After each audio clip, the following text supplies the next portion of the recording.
Hey, what's happening? I made it. You made it. We are here at the live stream of consciousness. It is Thursday again. Yes, happens so quick, doesn't it? Although I took off last week. It's always odd to come back, but we're rounding up the year. I'm excited to be here. If you haven't been here before, the live stream of consciousness is kind of my place to create intention, meet incredible people, have incredible conversations, and just be in that intentional moment that I created and enjoy it. And invited you to be here too. My name is Michael Zinn. If I didn't say that already, you just saw the new intro for 2023. I hope you liked it. I'm definitely going to be diving into some of the content that has been created here over the last year and a half, 2 years, and posting it on short form. Seems to be the wave of the future, is this short form content, little blips to get people interested to come look at the long form. But welcome. It is the last show of the year. I'm super excited to get back into kind of the spiritual nature of the guests. Tonight's guest is a very spiritual person. He's a yogi, an artist. He runs retreats in Costa Rica and Thailand, all around the world. I was looking at some of his content today, and it's just really awesomely deep and perfect. His website is Path of Zero, and I wanted to start. I don't usually bring up the website first, but I just thought this was a great little quote. I wanted to read this and start as the introduction. What we are seeking from life we already have, and is in fact what we are. I love that. In other words, hidden in all of our desires is the desire to know ourselves, the ultimate truth. And I'm talking about a man named Davey Joe Bonessi. I'm excited to welcome him to the show. Welcome, Davey Joe. Thanks for having me. How's it going? It's great.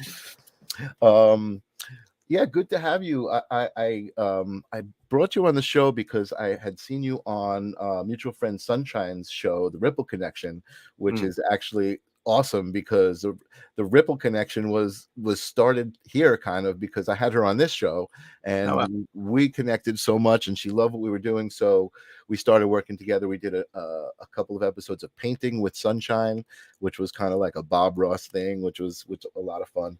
But the ripples that happen are just amazing. And so I saw you on her show, and now you're on my show. So it's like the ripple bounced back, It was kind of cool. Beautiful thing. Yeah, it's a beautiful thing. So I want to talk about this quote that I just read, because it kind of came up today. What we are seeking from life we already have, and is fact what we are. And what struck me is I love plays on words, and I love like these deep thinking kind of things. And I always say to people when they ask the question of life, like, why am I here? I always say the answer is you. Like, you are here because you. Right. Because if you weren't here, that question wouldn't even exist, right? So you're here to even pose the question. So I love that really hit home with me. But I've got to initiate you here on the live stream of consciousness with a couple of things before we go into creating some space for you and talking all about what you do, and that is the question. And the question is, what is consciousness? I want to know, what is consciousness to Davey Joe? Awesome question. So it's for me, the substratum, the base of everything else.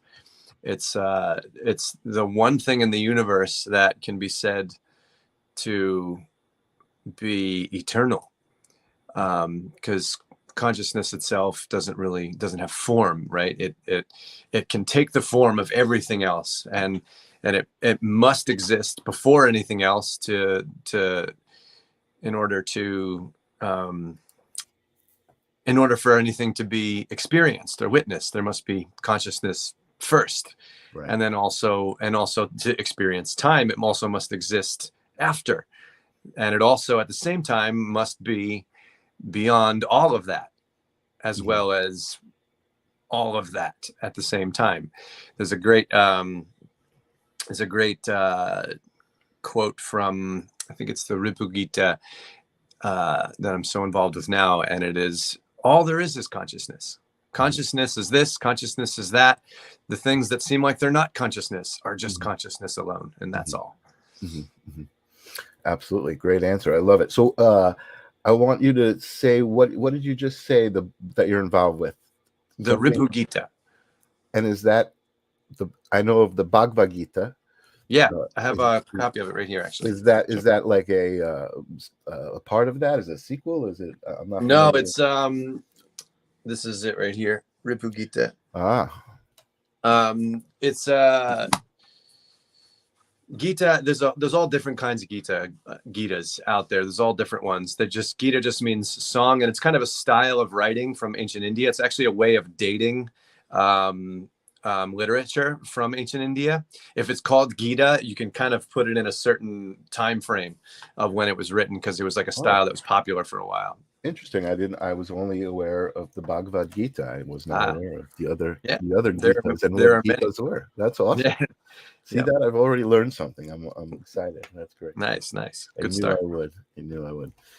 Awesome. So I guess the second question, or the second part of that question, is really, is there a moment that you can talk about, or it's also possible that you just kind of had this sense from birth that there was something additional to, kind of the basics that we're taught, in kind of getting through life here in America, on Earth, whatever it might be. Was there a moment, or was it always? When did you realize there was something else? I feel I was really born kind of going against the grain. I never really fell into anything, and there's like a few things that came along with that. I always felt like alone. I always felt isolated and different. I always felt like I didn't really belong. And like sometimes that was challenging, but other times it was like I really appreciated it, because I always was able to kind of see what was going on and be like, this doesn't seem right to me, Right. As opposed to just kind of absorbing into whatever was happening at the moment. So right. I say I was born with it. However, when I was about 16, I had a major awakening. Okay. Can you talk about it, or? Sure. Yeah, absolutely. Yeah. It was, so I took some psychedelics, and I don't actually remember what happened at all. I blacked out. I passed out, and I don't remember. And all I remember was just blacking out for however long. And then when I woke up, everybody that I was with was like all standing over me, and, had these like very fearful faces on their faces. And I just kind of like came to and was like, what happened? And everybody like just laughed. Everybody just like left the place, the party or whatever.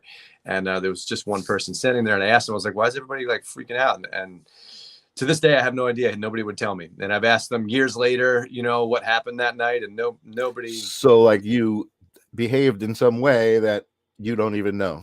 I have not a clue what was going on. Yeah. But that next morning when I woke up, the only way I can really describe it is I understood everything. I just understood everything about everything. And the one thing that came clear for me was the mortality of my own body. That like just kind of like slammed into me, like this body is gonna go away, someday. And that following that came a lot of fear. And I actually said to myself in that moment, I think I need to keep my head in the clouds a little longer. Wow. Okay. So then let me ask you a question. You said you knew everything, right? You woke up and you kind of knew everything. So to me, I mean, again, in my set of beliefs, part of knowing everything is understanding, the energetic source of our own beings, right? And that death is really, just kind of a transformation of that. So, but you said you were filled with fear about that. Well, so maybe the fear came. I feel like the fear was like my ego, body, mind kind of taking back the, if you want to call it, the human kingdom, you know, like there was this grand awakening happening, and then for the ego to kind of regain control over the vessel, you know, I feel like it brought that fear, because I didn't understand what happened to me. I didn't understand I didn't know what to do with all of that, you know, with that presence is really the only thing I can really name it, you know. And so, yeah, I feel like that was a way of like the ego kind of taking back control and power. Right. Yeah, I feel like there's definitely, for me anyway, there's like this constant, I hate using the word struggle, I'm not even going to use the word, but there's this constant challenge of keeping a balance between the 3D and beyond, right? Because we're in the 3D and we have to exist and function in the 3D, even with whatever knowledge we have of outside of the 3D, you know, and how metaphysical, or I don't even know what the word is I'm looking for, but you know, we still have to keep that balance, right? Because we're here in the 3D, we still have to survive. Yeah, and I have like a interesting take on that too, because I feel like that can be a little bit of a like a trap or even a hurdle, because and this is the way that I've really come to live my life as best as I can, is to really fully surrender to spirit, because that spirit is the very essence of harmony itself. It's the essence of life force and perfect intellect, you know. And I'm confident, you know, that you can fully surrender to spirit, and all else is taken care of, and everything else kind of like unravels, and then the mind still goes, you know, everything else still happens just as it normally would, but you're not like absorbed in it as it, you're staying at home, you're staying in your true place, and you know, and everything else kind of just plays itself out, you know. Right. And that's, I think, one of the things that attracted me also to wanting to talk to you. You know, your website, The Path of Zero, the whole philosophy behind it, you know, is really, I love it, because it's really, it's like a philosophy, but it's also a pathway to a happy life, right? I mean, Absolutely. happiness is what everybody's seeking, right? I can't imagine anybody who's not seeking happiness. I think even the people who are miserable, you know, in a way, they enjoy being miserable. So that's how they have their happiness, by being miserable. And they're just misled, I think. But Yeah. again, you know, whatever, to each Sure. their own, right? Yeah. But I really love the idea. So can you tell us a little bit about the philosophy behind Path of Zero, and kind of where it came from, and where it's put you? Yeah, absolutely. Yeah, I had always kind of like had a sense that there's always more to go, or more to do, you know, as far as like spiritual seeking goes, you know. Everything I found myself involved with, I was always like, I don't know, I feel like there's more, you know. Like I learned and studied so much about yoga, and I was like, and it was cool, and it was helpful and useful, and like, and it works, you know. But I still always had this kind of lingering sense of there's more, you know. And so Path of Zero really came through when I kind of found the missing pieces, and the missing pieces is really ultimately, it's about karma. It's about ignorance. It's about illusion, and our mind, and where it has like faltered in ways where we believe in things that are not real ultimately. Or even my knowledge about who I am, I think I am these certain things, but they're ultimately not actually true or real, you know. So the Path of Zero is about total freedom, and it means there's no traces left of illusion or ignorance. And it's really a pathless path too. It's not even a journey, because it's about finding what's eternally perfectly here right now, that's with you, and just sifting through whatever is in the way of that, and then just revelation is simply there, you know. Right. Truly about living in the moment and understanding the power of the moment. I believe. Yeah. Yeah. That's awesome. Well, I love the the whole idea of it. I was talking to you a little bit earlier. It's interesting because when I saw you on Sunshine Show, I kind of recognized you, as, oh, I think I know this guy. And, a lot of times I think you kind of recognize people in general, just their energy and their soul, right? We're all connected. So I think you're like, oh, you just kind of, I know that feeling. I recognize this person. I recognize that person.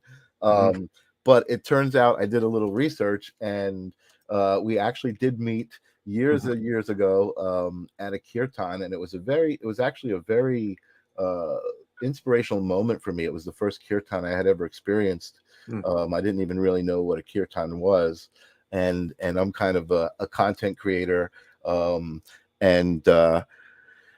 it gave me a whole idea of creating some content, which I still haven't done, which I really need to do, which was, I don't know if you remember this show. I don't know where your age range falls, but there was a show called 321 Contact. It was like a early morning show before you were getting ready to go to school. And it was almost like for kids, and they had these little segments of discovery. So they'd be like, hey kids, we're going to the Hershey's factory today and learning how they make chocolate kisses, and there would be like a little video on it, right?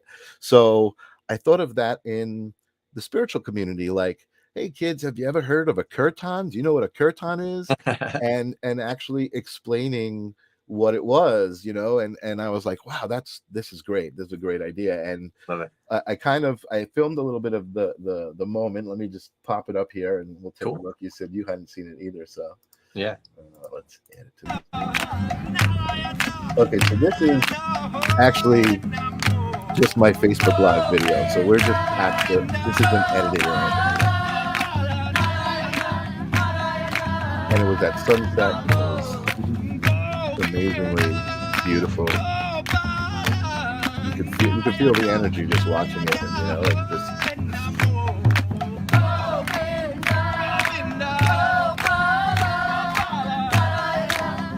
I think I do get you in this one. There you are.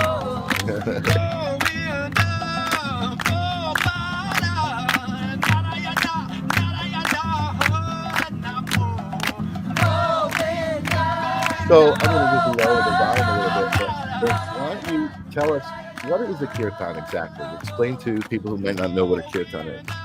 Sure, it's from India. It's devotional, repetitive call and response style chanting of very, very intimate names for the divine. So a good way to think of it is like when we have someone that we really love, we kind of come up with nicknames for them, like and nicknames that kind of like cater to their character. They kind of describe the person a little bit, and it's a really beautiful and intimate way that we show our appreciation or something like that. In some way, kirtan is like that. Is like these names for the divine are very, very intimate names, like the one who is all beautiful, all that is attractive in the world, or the reservoir of where all pleasure comes from. Rama is one of the names, and it's a way of one, developing a relationship to these like divine energies that are all around, and it's also a way of purifying the mind as well, because the mind left on its own, it just runs like crazy, and it just thinks about all different things. It dreams up different things. It fantasizes about the future. It dreams about the past, trying to change the past to work in our favor, but to keep the mind focused on one thing for a long period of time has a great power to it. And if that one thing has its own potency to it, then all the more valuable. So totally. Yeah. Totally. And I also feel like it's a bit of an energy conjuring thing, because it starts off very, very kind of mellow, and it builds, and you can see people start to stand and dance, and like it gets very, very intense. And it's in so many ways, and not, it's even just as music, you know what I mean, as a musical frequency inspiration, it gets that way. So this was the promo that I think I had made for it.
nice, really beautiful.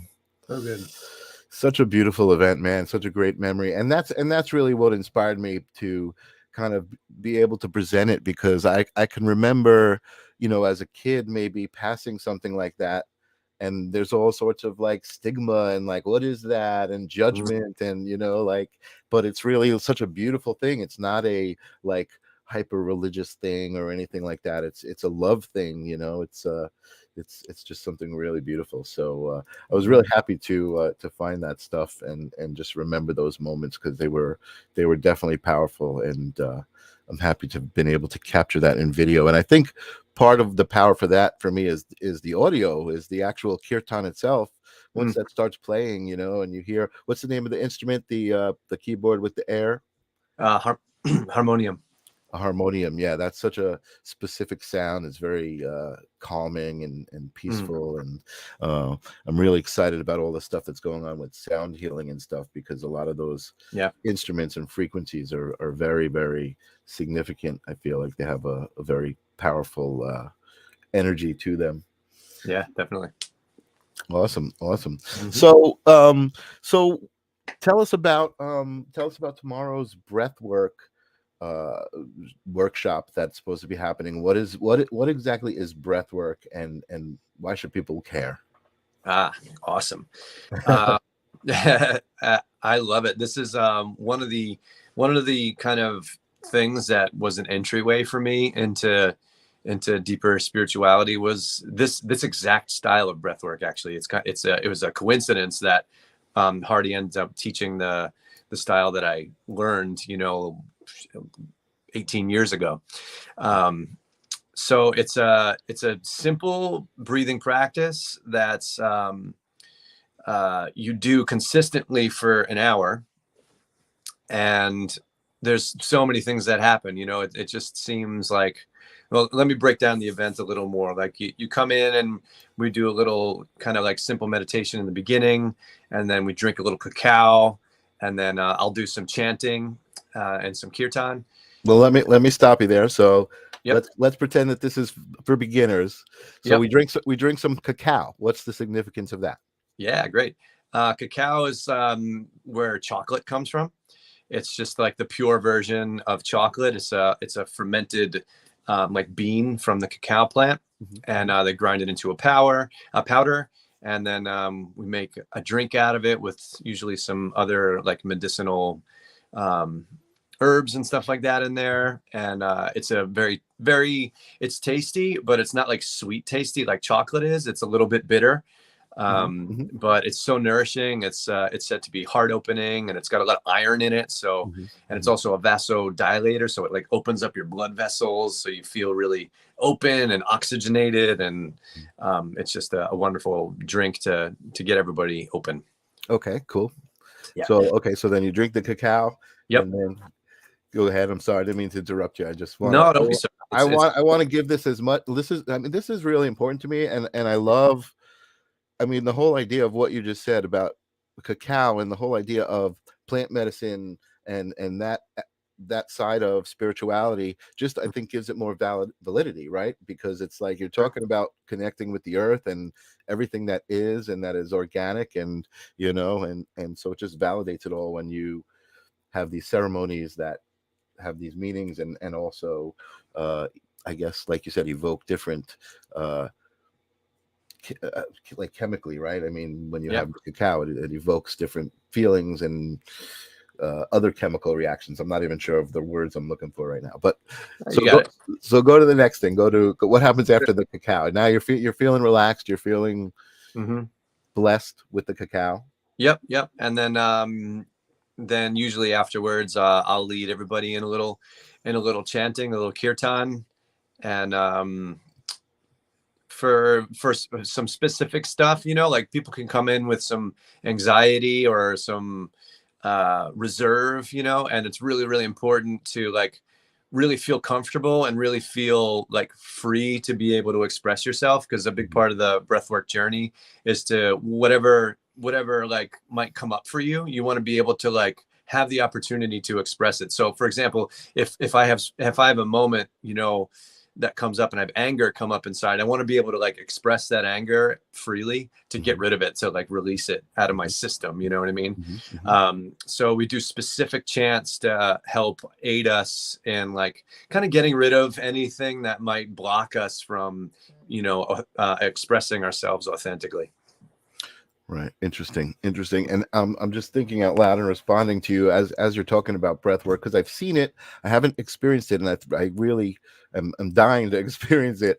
You know, I have experienced meditation, right? And meditation is all about the breath, right? It's all about focusing on the breath and using the breath. But I think it's almost like maybe it's a spectrum of meditation. Maybe you can consider it that, because meditating and sitting down and slowing your breath and calming yourself is a lot different than what we're talking about. You're talking from what I've seen, the you know, very intense breathing. I feel like that's got to be almost another form of meditation, but maybe instead of bringing the calmness and the light, like you're saying, it kind of digs deeper into the shadow work, right? Yeah, definitely. That's very much what the intention is to dig, you know. And the breathing, it's different for everybody. It's consistent on some levels, but some people breathe really, really heavy and long and deep, and some people breathe really, really quickly, like you were showing. Right. And it kind of finds its own way. We all kind of start together kind of the same, and then it eventually, for each individual, it evolves for whatever is really necessary for each one. And again, for that very intention, to really dig up maybe stuff that's been really stuck, you know, in the body or stuck in the mind, you know, or both, you know. Right. And to help really bring that stuff to the surface, so we can really see what's going on with us. You know, we walk around life, and you know, we don't feel complete. We don't feel whole. We feel like we're weighed down by some stuff, and we don't always like know why. And these journeys like really help us find clarity, and even sometimes like miraculous like healings, you know, like we've seen people come in there with physical injuries and walk out without them. You know, it's been amazing. Pretty remarkable. Yeah. That's amazing. Well, I think what you're talking about, and maybe this might be some good topic for conversation if you're open to it. I think what you're talking about is society in general, right? I think that we're born into this society, the way things are right now, the current paradigm, right? Let's call it that. Yeah. And we go through being an adolescent, then we get into the school system, and we're taught all of these things, and then there's this kind of structure on the financial classes, right? The you know, all of these different structures that are layered on us, right? Of you've got to be this, you're supposed to look like this, you're supposed to talk like this, you're supposed to be this, right? And I think the spiritual awakening, the spiritual community is full of people who have been able to start peeling those layers off, right? And seeing through them, and being able to function without what you're talking about. Like there's a lot of people that, you know, we see out there who are struggling on a day-to-day basis. Hell, I'm not gonna lie, I struggle, you know. I mean, it's only natural, but it's almost like how you respond to that struggle that's going to determine how you get through it.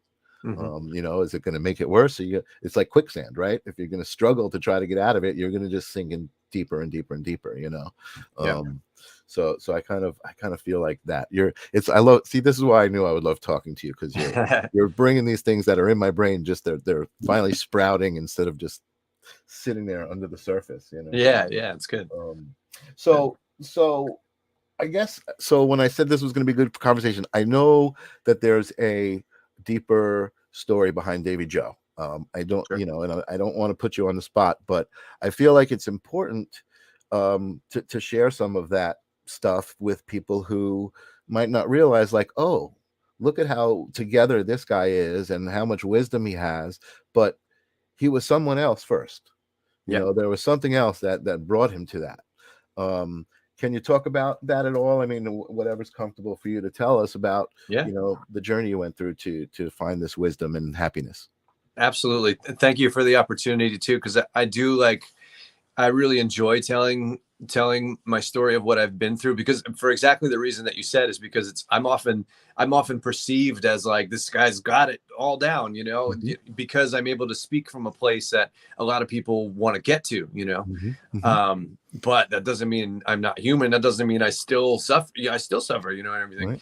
And but my story, you know, I have been through quite a lot in my life, and I've conquered tremendous suffering, to the point where it's like hard for me to believe at this point where I'm at. It's hard for me to believe sometimes when I think about it and I remember like those old stories, those old It moments. makes it easier to be happy, right? It's like, Oh, wow, goodness. not only am I happy, but I'm happy that I'm happy. Yeah, yeah. So let me maybe dig into like maybe a time period. I have so many stories I could share, you know, about what I've been through, but maybe just in a one fun fact that I like to share is I used to be the lead singer of a heavy metal band. And Really? yeah, What band is that?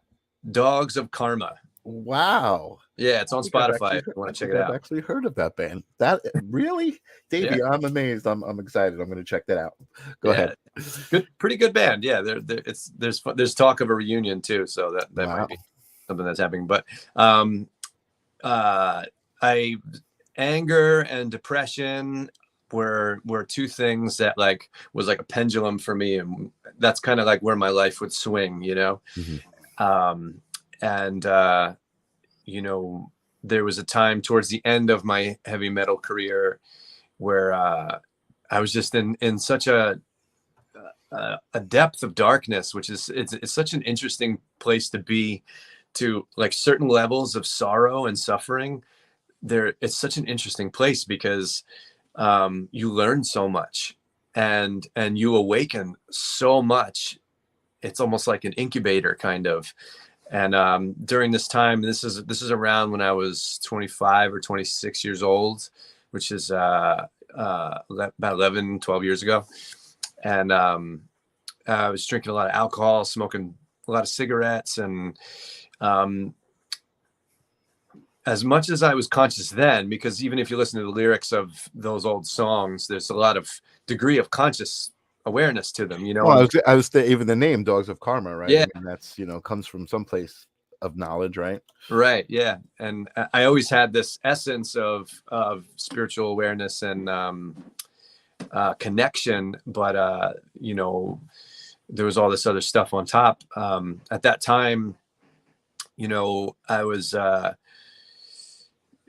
had so many like bipolar tendencies, and where like I'd be the happiest guy in the room, and then somebody would just say one little thing and I would be exploding on everybody, you know.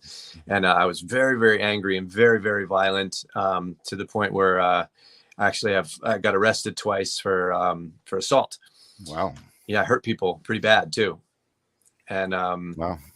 Yeah, and it was something that like at that time I would be able to justify it, you know, because they shouldn't have talked to me like that, you know, or they shouldn't have said what they did, or they shouldn't have touched that person, you know, or whatever it was, you know. And it was after the second time that I got arrested that I realized, you know, it all kind of like solidified and made sense in this moment when I was in Pennsylvania actually, and I was going through the court system, and I was just sitting there scared, you know. I didn't know what was going to happen to me. I didn't know what was going on. I was alone. I didn't know anybody around, you know. It was just this crazy time. And I was like, wow, it's all me.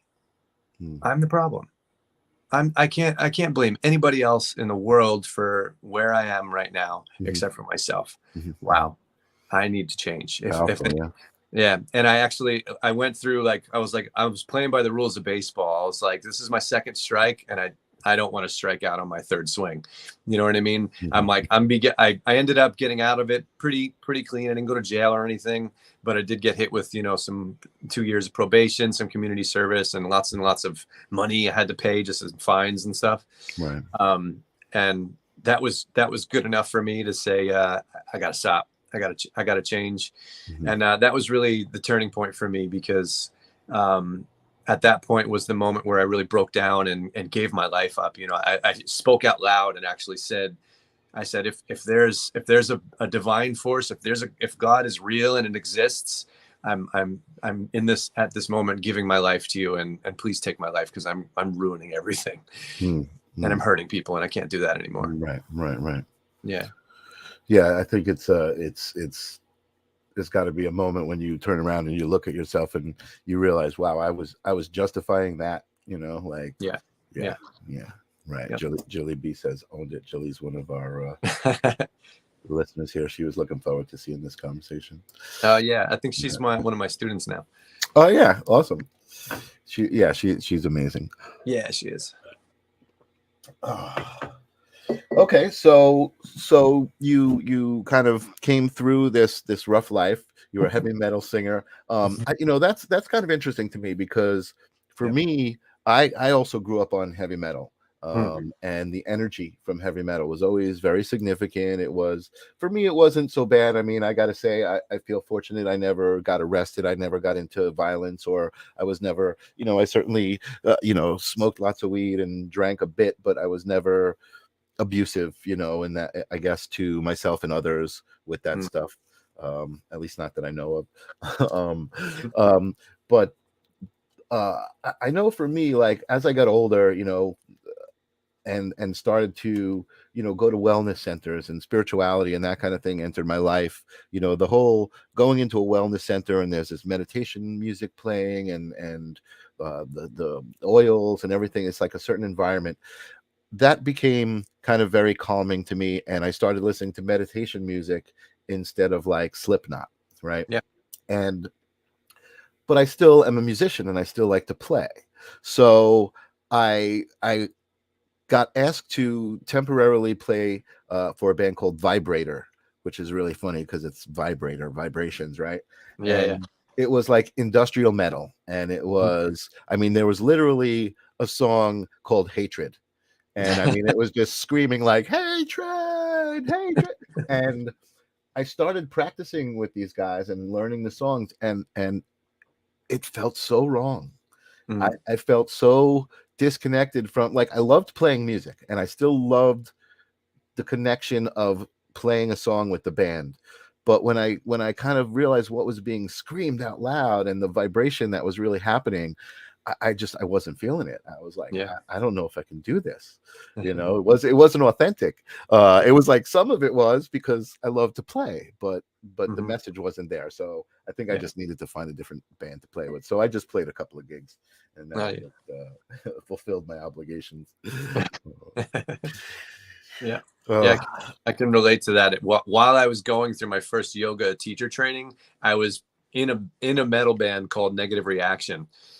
And I remember we played a festival once, and it was pretty big band. Like, we did pretty well, and I played drums for that band. And I was in the back, like, while we were playing live, and I'm listening to the singer introduce, like, the names of each song, similar to like what you said, and it's like Loathing, and then we had a song called I Hate Me. You're like, how do you even say that out loud, right? You know what you're doing by saying that out loud? It's really funny. Julie says, new band, you two. Awesome. Yeah. It is kind of funny because I did kind of move on, and I actually played, there was an event put together. I forget if it was Steven Durante or look up for Adam, but I played with Christopher Allen. I don't know if you know who he is. He's a psychic medium from Long Island. And it was a lot different than the music I normally played. It was lighter, and it was like Rob, what's the guy? Rob Thomas from Matchbox 20, much more lighthearted music. Yeah. But cool. Awesome. So tell us also about, you're so interesting. I was looking at your website, and Thank you. I love the idea. And this is something for me in 2023. And I've been talking to Hardy about it, traveling, Costa Rica, Thailand, all of these places. I traveled when I was younger. I've been to Aruba a few times, Hawaii, St. Martin, the Bahamas, all of these amazing tropical places. I've never been to Costa Rica. And I know Hardy and Alicia Mignon, and now you also, I know, go down there. Tell us about the retreats. Why is Costa Rica so beautiful, and Thailand, and what happens on these retreats? Yeah, cool. Costa Rica is really special. Like, you go to a place, even geographically, and it's a different vibration.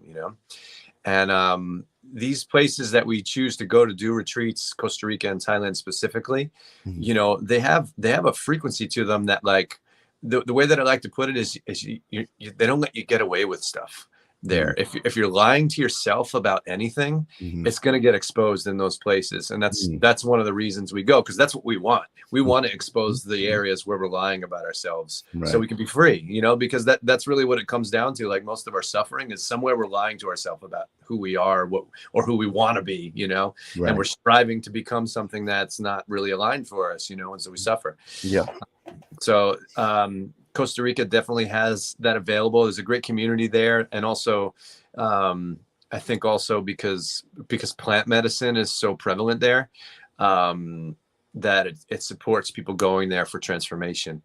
And then Thailand, where we're going in the end of January and all through February, has a similar thing. I think it's because it's a Buddhist nation too. There's that energy to it. Everybody in Thailand is aware of karma, you know, and understands that your actions and even your thoughts, you know, affect the world around you, affect people around you, and then you reap those ripple effects, you know. So what happens on them is we have like some consistent practices for the body. We do some breathing, we do a lot of chanting and stuff like that, because I really, really believe in the power of chanting, specifically in Sanskrit, you know, with Sanskrit mantras, and stuff like that. Yeah, there's a great power in the language of Sanskrit and in chanting mantras. So even if you would do it like on your own, it's powerful. I was thinking as a group, because you're doing it as a group, right, in these workshops, that was part of the power, because I can picture that. That's beautiful, you know what I mean? But even as an individual, you're saying just the language itself. So that's interesting, because I know for me, I don't know if you know Sarah Curley. She is local on Long Island. I'm only asking you if you know her because she's local. I know you're local on Long Island. But she's a channeler, and she speaks light language. Oh yeah, I know. Yeah. And you know, I didn't really even know what that was. I think I was familiar with channelers, like, you know, in the 2000s on YouTube, people, you know, talking about the Galactic, you know, Council, and I was like, oh, these people are out of their mind. And then I saw Sarah Curley, my friend Stephen Durante, I think you probably know him. He was holding a workshop, and he said, hey, I'm going to have Sarah Curley on. Why don't you check her out? And I looked at her video, and I had an emotional response when she started speaking light language. And I was like, whoa, what's this? You know, and for me, emotional response is very significant indication of, you know, a spiritual moment. You know, it's like chills, it's like tingling, right? So I went to her live event, and I had an emotional response again. So I ended up connecting with her and doing some work with her, and got a whole different understanding of channeling and what channeling was. There was a reason I was bringing up channeling, and it had to do with probably the retreats that you do. Chanting, maybe the chanting thing. I think, it was the light language and the Sanskrit language that you were talking about. So I mean, is there any connection between light language and Sanskrit, do you think, or is Sanskrit a light language? I'd probably say that there's a good chance, because I'm so interested in language itself. But if you know, so the story goes is that Shiva himself created the language of Sanskrit by playing a drum, a damaru, a specific type of drum. He created all the syllables in Sanskrit, and then that was handed down to mankind. And so, I mean, all language came from somewhere, and Sanskrit is a language that's so focused on energy and frequency. So like when you say Rama, it doesn't just mean the reservoir of pleasure. It is that, like you can feel that when you create the sound with your voice, you know. There's something really special. So I would say absolutely, it's probably just a documented light language that, you know, that people found patterns in and found exactly what these frequencies really meant, because these mantras are very specific formulas, and they work. Like they definitely work. If you do the abundance Sanskrit mantra chants, abundance comes into your life. It is literal. It's real. It works. They're perfect formulas. And is that part of the breathwork ceremony too, or no, just something separate? in a way, it's more of like for the mantras that we do there for transformation and for just like being open and getting rid of blockages and stuff like that. Right. So yeah. So powerful. You know, it's so cool because we talk about energy here all the time. Like energy is everything, right? And even this conversation, we're having this energy exchange, and you started the show with your definition of consciousness, talking about how consciousness is everything, right? And so it's just, I love the connection of all of these different concepts, and how easy it is to say, okay, well, that is that as well. Consciousness is energy, right? Because energy is everything and consciousness is everything. I had a great conversation with Lori Ladd, who wrote a book called The Divine Design. And she talks a lot about consciousness, and she talks about the different dimensions and how the earth was designed and the divine structure of it and all of that. But one of the things that we talked about was that whatever messages she got to write this book, and she put out this book, when she created this book, she actually created consciousness. And the book itself has a consciousness that goes on and touches different people in different ways and interacts with different people in different ways, just like energy would. You know what I mean? So it's just so great. And that's why I love the live stream of consciousness, because we can talk about these things and not call each other crazy. It's beautiful. And where spirituality is nowadays, there's so much openness, you know, there's so much, you know, and I love the idea even about like, I love the idea of being able to disagree with others and still love them. You know what I mean? I don't feel disagreement, like, because I've gone through this so many times of when somebody would disagree with me in the past, I would get so upset with them about that, you know? And I'm so happy to be getting rid of that because some of the books that I study are actual, you know, deep debates about the truth about this existence and reality, because it's so subtle, you know. Of course we're going to make mistakes and assume things are a certain way, or somebody else discovers a way to go deeper than the other, but we have to meet and have these discussions where we disagree to really get to the deepest truths, if that's what we really care about, unless we just care about being right, which is useless, you know. Absolutely. Oh my God, it makes so much sense. And Jilly is totally reminding me we do have another thing to talk about, which is your book, Davey. You created a consciousness too. And let me I'm going to bring that up, but why don't you talk about that while I'm bringing that up? Sure. Talk about the book. Yeah, talk about your book. Yeah, it's called For Everyone. I have a copy right here, and it's divinely inspired poetry. The entire book is written in 2020. I don't know, 6 months after COVID hit. Okay. And it's directly linked with the meeting of my partner at the time, Lexi Mucci. When I met her, I was going through a really difficult time. I had recently left a relationship that I was in for 5 years, and that was a really difficult relationship to leave. And look at that, nice. There you go. Book is available on Amazon. Yeah, and if you want a signed copy, you can reach out to me personally. Awesome. Also, so I love words. I've always loved playing with words, and I love the English language. Even you're able to describe things in such detail with the English language.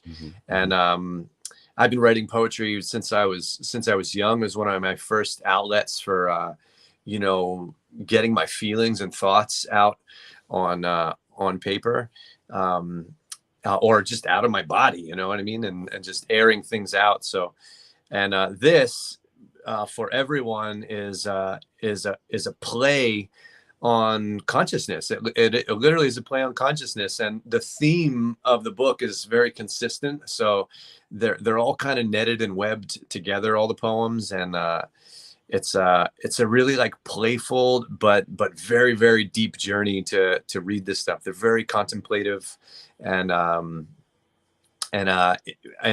my intention with everything is to bring everybody home. And no matter what I'm doing, if I'm talking on a podcast, or if I'm singing a song, or if I'm reading poetry, or if someone's reading the poems that I have written down, it's to bring you home to your true self, so you can really find where real happiness comes from, because you're not going to find it in the world. You're only going to find it in yourself. I love that. I love that. So wise, such a great wise man. And I love this. I'm just going to bring this up for a second. Even just this, the cover of it, right? For Mhm. everyone is a. You were saying play on words. I'm a huge fan of play on words, right? Yeah. And for everyone is such a play on words right there. For everyone, for everyone. Yeah. I mean, it's just such a play on words, and the energy is right there. And I think that even if you don't see it or get it, you do. You Yeah. know what I mean? Like it's like you don't know that you do, but you do. Yeah. And that's great. Great job, man. Awesome. Thank you. Awesome marketing and like subliminal getting right into the spirit right there. Right on the front. Yeah.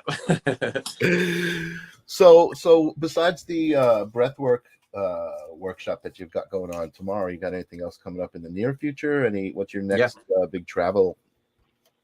The most near thing is I'm just polishing up all the details to it, but on January the weekend 13th, 14th, and 15th, I'm doing a training for healers, for Reiki practitioners and stuff like that.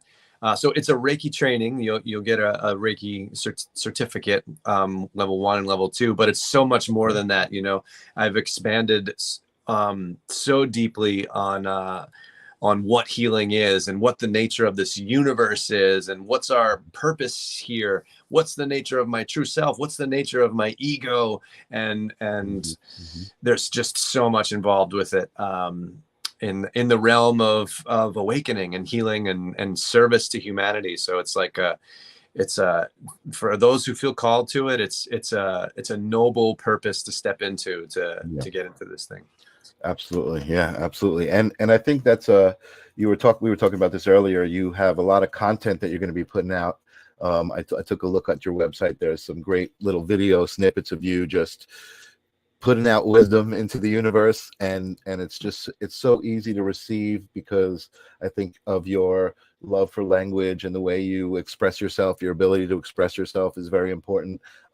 It's funny because I have a friend, we talk about language a lot, and we often talk about how language is a bit of a trap, but I think, you know, as much as it could be, you can use it to your advantage, and it's all about perception, right? If you see it as beautiful, you can use it as beautiful. And so I loved what you were saying about how you use language, because I think that's also apparent when somebody's looking at your content or perhaps reading your book. I haven't read it yet, but I'm imagining it's the same thing. Everything is very apparent. It's very authentic. It's very like, it just seeps right in because you feel it. That's what I was saying about the idea that Lori's book had a consciousness to itself, because when I was reading her book, I didn't feel like I was reading. I felt like I was kind of just relating to the book somehow, you know, like becoming friends with it and just like communing with it. And I think that's such a cool thing. And it seems like you're right there. Well, I'm looking forward to seeing more of you and kind of getting involved with Hardy a little bit. I think I'm going to be stepping into some of the stuff you're doing and just getting involved. So I'm excited to get to know you a little better and your philosophy, and maybe absorb some of that amazing energy. I mean, I know I have some energy to give too, so that's kind of cool. Sure. Absolutely. And I love the fact that in the past few years I've been able to meet all sorts of people, from people who are perceptually like doing better than me and have it more together, and seeing my reflection in them, and then people who are perceptually like struggling a lot more than me and seeing my reflection in them, and just being like, I am you, you are me, we are all together. That's right. Goo, right? Yep. There's just one big monologue going on. Totally. Well, I love it. It's been so great talking to you. Do you have anything to end my show with? Some wise words of wisdom for 2023?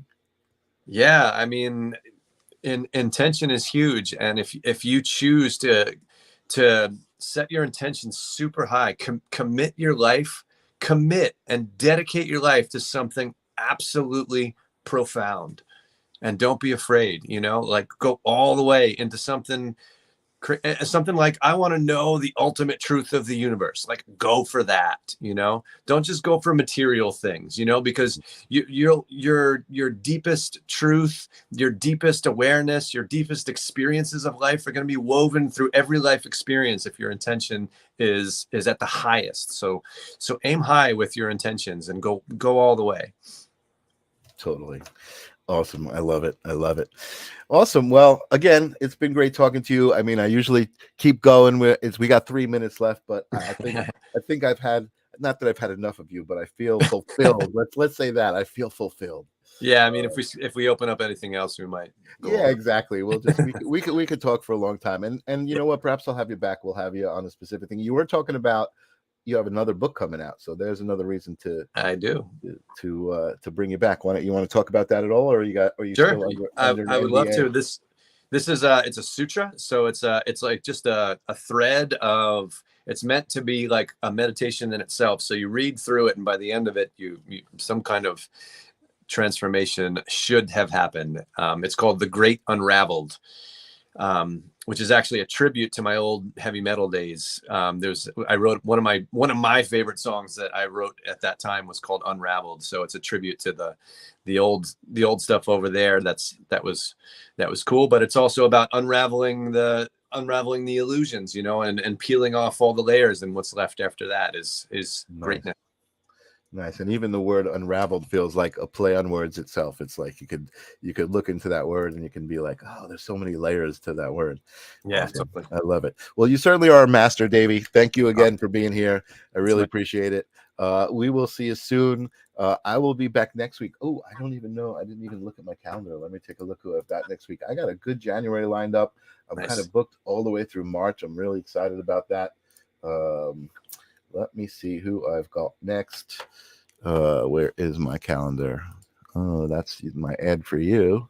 And here it is, my January calendar. January 5th, I have Cindy Flowers with me. Cindy's a psychic medium and so much more. And we'll get to learn all about her next week. So join me next week on the live stream of consciousness. We'll see you next year.